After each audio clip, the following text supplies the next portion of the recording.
Cada año se diagnostican en la comunidad en torno a 180 nuevos casos de cáncer en menores de 20 años. 6 superhéroes llegan a los hospitales La Fe y Clínico de Valencia para ayudar a niños y niñas con cáncer. Se trata del proyecto social Poción de Héroes, promovido por la Fundación A3 Media, cuyos personajes acompañarán a los pequeños pacientes de oncología durante su tratamiento.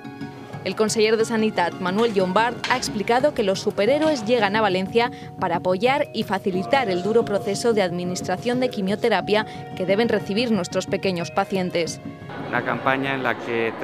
tratamos de facilitar la vida, en este caso a los niños que padezcan enfermedades oncológicas en nuestros hospitales, a través de un programa que se llama Poción de Héroes,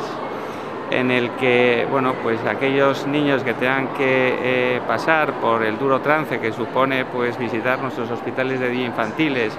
en los que tendrán que administrárseles tratamientos quimioterápicos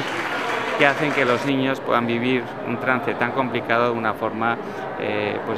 más llevadera. Los personajes del proyecto Poción de Héroes acompañarán a los menores durante su tratamiento con quimioterapia, prestándoles sus superpoderes. Cada menor elegirá su héroe favorito y se le entregará un maletín de poderes con diversos elementos del personaje: un cómic, un póster, una chapa, un pasaporte, una bolsa de dulces y unas pegatinas. Y a través de estos materiales ellos van a saber que a través de esa quimioterapia van a poder vencer a villanos, que es como llamamos a la célula cancerígena, y van a tener presentes todos los materiales, las pegatinas que se ponen en las bolsitas de la quimio, un póster que está en el maletín que el niño puede, por ejemplo, colgar en su habitación o en su casa, y así estos superhéroes y los poderes de la ilusión, que de eso se trata, ¿no? De la ilusión y de la creencia en que uno se puede curar, son los que le van a acompañar en el tratamiento.